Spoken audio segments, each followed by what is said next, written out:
வணக்கம். நம்ம இப்போ போயிட்டுருக்கிறது தான் ஞானபுரீஸ்வரர் கோவில், அதாவது இடைச்சூரநாதர் கோவில்னு அதை சொல்கிறா. கோவில் எங்கே இருக்குன்னா, சென்னையிலேருந்து ஒரு 60 கிலோமீட்டர் தள்ளி இருக்குது. அதாவது செங்கல்பட்டுலேருந்து திருப்போரூர் போகிற ரூட் இருக்கு இல்லையா, அந்த ரூட்டில் நடுவில் இருக்குது. திருப்போரூர்லேருந்து செங்கல்பட்டு போகிற சைடில் போனோன்னா 18 கிலோமீட்டர், செங்கல்பட்டுலேருந்து திருப்போரூர் வர சைடில் வந்தோன்னா 9 கிலோமீட்டர். அதாவது திருவடி சூலம் அப்படின்ற ஒரு கிராமத்தில் அமைஞ்சிருக்கு இந்த கோவில். இதோ பார்க்குறேன் இல்லையா, இதுதான் அந்த ஞானபுரீஸ்வரர் கோவில், இடைச்சூரநாதர் கோவில். இது 7ஆம் நூற்றாண்டுலேயே கட்டப்பட்டிருக்கு.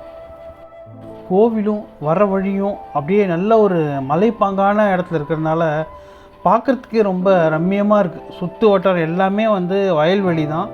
இங்கே ஃபுல்லாக 2 மலைக்கு நடுவில் இந்த கோவில் இருக்குது. பார்க்குறதுக்கே ரொம்ப அழகாக இருக்குது. இந்த கோவில் தென்னிந்தியாவில் இருக்கிற 32 தேவார பாடல் பெற்ற ஸ்தலத்தில் 27வது ஸ்தலமாகும். கோயிலுக்குள்ளே அவ்வளோவா சத்தமும் கிடையாது, அவ்வளோவா ஜன நடமாட்டமும் அவ்வளோவா கிடையாது. வெறும் குரங்குகளும் பறவைகளும் இதெல்லாம் தான் இருக்குது. இந்த பறவைங்களோட சத்தம் இதெல்லாம் கேட்கும்போது அப்படியே ஒரு மாதிரி ரம்யமாக இருக்குது. இந்த கோவில் சோழ மன்னர்கள் காலத்துலேயும் விஜயநகர மன்னர்கள் காலத்துலேயும் இருந்ததாக நிறைய கல்வெட்டுகள் இருக்குது உள்ள. இதோ பார்க்குறேன் இல்லையா, இது வழியாக தான் கோயிலுக்குள்ளே போகிற வழி. உள்ளே இருந்தவர் சுவாமியோட இடத்த மட்டும் எடுக்காமல் மற்றதெல்லாம் நீங்கள் பார்த்து எடுத்துக்கோங்கன்னு சொன்னார். அதனால தான் உள்ளே இந்த மாதிரி அழகாக எடுக்க முடிஞ்சது. இந்த பழமையெல்லாம் பார்க்கும்போது கண்டிப்பாக தெரியுது, இதெல்லாம் பழங்காலத்தில் இந்த கட்டமைப்பை பார்த்தாலே அப்படி தான் இருக்குது.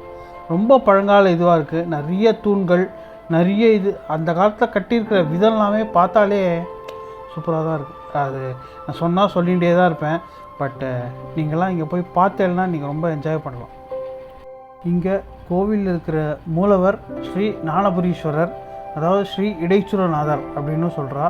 தாயார் ஸ்ரீ கோவர்தனாம்பிகை தாயார். கோவில் கதை படித்தேன், ரொம்ப நல்லா இருந்தது, கேளுங்களேன். குழந்தை துறவியாக இருந்த திருஞான சம்பந்தர் நிறைய சிவாலயங்கள் யாத்திரையை மேற்கொண்டிருக்கார். ஒரு நாளைக்கு என்னென்னா ரொம்ப சோர்வாகி ரொம்ப பசியாகவும் ரொம்ப டயர்டாகவும் அவர் ஒரு மரத்துக்கு கீழே உட்காந்துக்கிறார். அந்த பக்கம் ஒரு இளம் மேய்ப்பன் இடுப்பில் தயிரை வச்சுட்டு திருஞான சம்பந்தர் பார்க்குறார். திருஞான சம்பந்தருக்கு இந்த தயிரை கொடுத்து அவரோட டயர்ட்னஸ் எல்லாம் போக்கி அதுக்கப்புறமா அவர் நீங்கள் எங்கே வந்திருக்கேன் அப்படின்னு சும்மா கேட்குறார். திருஞான சம்பந்தர் நான் சிவன் கோயிலெல்லாம் பார்க்க வந்திருக்கேன் அப்படின்னு சொன்னோன்னே, இதோ இங்கேயும் பக்கத்தில் சிவன் கோயில் தான் இருக்குது, நீங்களும் அந்த கோயிலை பார்த்து அந்த கோயில் மேலே அந்த சுவாமி மேலே நீங்கள் பாட்டு பாடலாமே அப்படின்னு சொல்கிறார். அப்படின்னு சொல்லி அவர் கூடவே தண்ணி தொட்டி வரைக்கும், பக்கத்தில் இருக்கிற கோயில் பக்கத்தில் இருக்கிற தண்ணி தொட்டி வரைக்கும் போயிட்டு மறைஞ்சு போய்ட்றார்.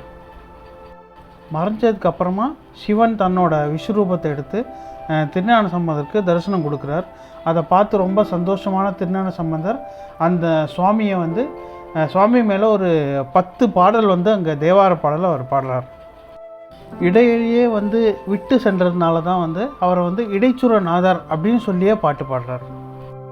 உள்ள சுவாமி மரகத மூர்த்தியோட சுயம்பு லிங்கமாக நமக்கு காட்சி தர்றார். நான் உள்ளே போய் பார்த்தேன், அவ்வளோ அழகாக இருந்தது. அந்த இடத்தோட ஒரு தொன்மையே நம்மளை ரொம்ப இழுக்கிற மாதிரி இருந்தது. அதெல்லாம் என்னால் வீடியோவில் காட்ட முடியாது, நீங்கள் போய் பார்த்தேன்னா டெஃபினட்டாக என்ஜாய் பண்ணுவேன். ஏரியா ஃபுல்லாக மலை காடு அப்படின்னு தானே சொன்னேன். 2 மலைக்கு நடுவில் இருக்கிறதா இந்த கோவில்னு. அதனால் இங்கே இருக்கிற மரங்கள் அதான் இந்த மரங்கள்லாம் பார்த்தாலே அந்த மரத்தோட தொன்மையே அந்த மரத்தோட பழமையே ரொம்ப நல்லா தெரியுது. ரொம்ப ஹைட்டாக வந்த மரம், அந்த மரத்தோட பழமை அதை பார்த்தாலே நமக்கு இந்த மரம்லாம் எத்தனை வருஷத்துக்கு முன்னாடியோ வந்திருக்கும் அப்படின்னு தெரியுது. கோயிலுக்குள்ளே மூலவர் தவிர இங்கே விநாயகருக்கு, முருகருக்கு, அதுக்கப்புறமா பைரவருக்கு, தட்சிணாமூர்த்தி, மகாவிஷ்ணு, பிரம்மா இவா எல்லாருக்குமே உள்ள தனித்தனியாக சன்னதிகள் இருக்குது. கோவில் திறந்துருக்கிற நேரம்னு பார்த்தேன்னா காலம்பரை 8லேருந்து மத்தியானம் 12 வரைக்கும் திறந்துருக்கு. அப்புறமா சாயங்காலம் 4லேருந்து ராத்திரி 7 மணி வரைக்கும் திறந்துருக்கு. ரொம்ப அமைதியான ஒரு அருமையான சூழல். உள்ளே பார்க்குறதுக்கே அவ்வளோ பிரமிப்பாக இருக்குது. நான் பிரமிப்புன்னு சொன்னது அந்த கோவிலோட அந்த ஓல்டு நேச்சர் அப்படியே இருக்குது. கடைசியாக வெளியில் வந்து இதோ இங்கே தான் வந்து சிவன் வந்து திருநாம சம்பதை விட்டுட்டு போனார் அப்படின்னு சொல்கிறான். கடவுள் துறவி இவாள்லாம் வந்து வந்துட்டு போன இடத்த பார்க்குறதுக்கே நல்லா இருக்குல்ல. இந்த வீடியோ உங்களுக்கு பிடிச்சிருந்ததுன்னா என் சேனல் சப்ஸ்கிரைப் பண்ணுங்க. தேங்க்யூ.